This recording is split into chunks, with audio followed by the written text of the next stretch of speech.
नमस्कार। या ठिकाणी आपल्या देशाचे प्रधानमंत्री आदरणीय नरेंद्रभाई मोदी साहेब, त्याचबरोबर या राज्याचे लाडके आणि कर्तृत्ववान अभ्यासू नेतृत्व आदरणीय मुख्यमंत्री देवेंद्र फडणवीस साहेब, त्याचबरोबर या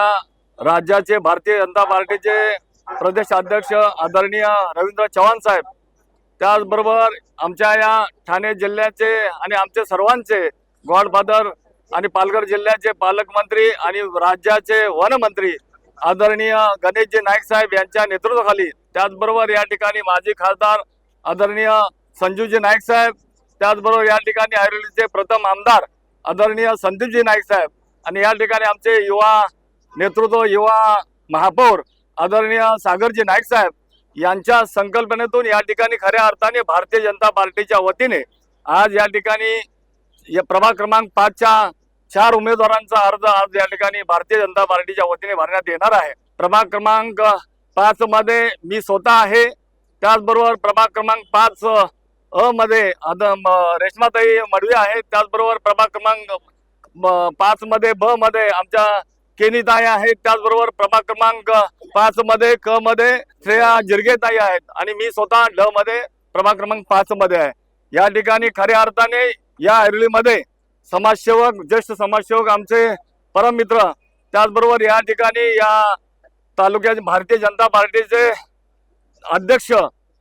राजेश मडवी, त्याचबरोबर आमचे सर्वांचे गॉडफादर आणि या भारतीय जनता पार्टीचे जुने आमचे सर्वांचे आशीर्वाद ज्येष्ठ वडीलधारी आदरणीय पडते काका, त्याचबरोबर माझे मित्र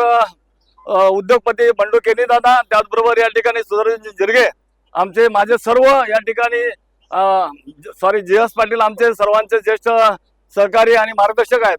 सर्व ज्येष्ठ वडीलधाऱ्यांचं आणि त्याचबरोबर माझ्या सर्व ज्येष्ठ सहकाऱ्यांचं या ठिकाणी मनापासून या ठिकाणी आभार मानतो। खऱ्या अर्थाने या आजच्या या 5 नंबर प्रभागामधून आलेली सर्व माझे मतदार बंधू भगिनी, सर्व कुटुंबातील सर्व रहिवासी बंधू भगिनी, एवढ्या मोठ्या संख्येने जमलेल्या माझ्या सर्व माता भगिनी असतील, ज्येष्ठ नागरिक असतील, युवक असतील, युवती असतील आणि माझे सर्व आशीर्वाद देणारे या ठिकाणी या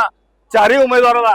आपल्याला फक्त आशीर्वाद नाही तर येणाऱ्या 16 तारखेला खऱ्या अर्थाने आदरणीय गणेशजी नाईक साहेबांच्या नेतृत्वाखाली काम करत असताना एक सर्वसामान्य कार्यकर्ता म्हणून कशा पद्धतीनं काम केलं जातं याचं उदाहरण म्हणजे आदरणीय गणेशजी नाईक साहेब आणि त्यांच्या नेतृत्वाखाली हे 4 उमेदवार या ठिकाणी भारतीय जनता पार्टीच्या तर्फे निवडणूक लढवत आहेत। मी सर्व उमेदवारांचं आणि माझ्या सर्व या ठिकाणी जमलेल्या ज्येष्ठ कनिष्ठ माझ्या सर्व बंधू भगिनींचं, माझ्या सहकाऱ्यांचं मनापासून या ठिकाणी धन्यवाद मानतो। येणाऱ्या 15 तारखेला सर्व या प्रत्येक विभागामध्ये प्रत्येक जण आपापल्या पद्धतीने आपल्या परिवारातला एक उमेदवार आहे, आपल्या घरातला एक उमेदवार आहे, आपल्या कुटुंबातला एक उमेदवार आहे, त्यांचा नसून तो आमच्या कुटुंबातला आहे आणि 4ही उमेदवाराला भरभरून प्रेम दिल्याशिवाय राहणार नाही आणि हे सर्व 16 तारखेला आपल्याला नक्की या ठिकाणी दाखवून देतील। कारण या प्रभागाचा इतिहास आहे। 5 नंबर प्रभागामध्ये 5 नंबर प्रभागामध्ये रेकॉर्ड ब्रेक मताधिक्याने या 4ही उमेदवारांचा विजय हा निश्चित आहे। परंतु मी आज सगळ्या या माझ्या सहकाऱ्यांना, सर्व माता भगिनींना, रहिवासी बंधू भगिनींना विनंती करतो मतदारांना की कुणी काही जरी दिशाभूल करण्याचा प्रयत्न केला, कुणी भांडण लावायचा प्रयत्न केला, कुणी वेगवेगळ्या पद्धतीने या ठिकाणी आपल्याला डिवचण्याचा प्रयत्न केला तर आदरणीय गणेशजी नाईक साहेबांची शिकवण आपण डोळ्यासमोर ठेवावी। कारण दादांनी ज्या वेळेला फॉर्म भरलेला होता त्यावेळेला दादांनी स्वतः बोललेले होते की विरोधकाला मी टीकेच्या माध्यमातून उत्तर देणार नाही, मी निकालामध्ये त्यांच्या माझ्या मताधिक्यामध्ये त्यांना उत्तर देईन आणि अशाच पद्धतीनं आपण येणाऱ्या 16 तारखेला आपण आपल्या सर्वांच्या मताधिक्यामध्ये यांना आपण उत्तर देऊ। जनता ही सज्ज आहे आणि त्यामुळं आपण सर्वांना माझे हात जोडून विनंती, आपण हे आपल्या कुटुंबातले 4ही उमेदवार आपल्या परिवारातले समजून सगळ्यांनी सहकार्य करावं हीच या निमित्तानं आपल्या सर्वांना विनंती करतो। आणि आलेल्या सर्व माझ्या माता भगिनींना, ज्येष्ठांना, वरिष्ठांना मनापासून धन्यवाद मानतो।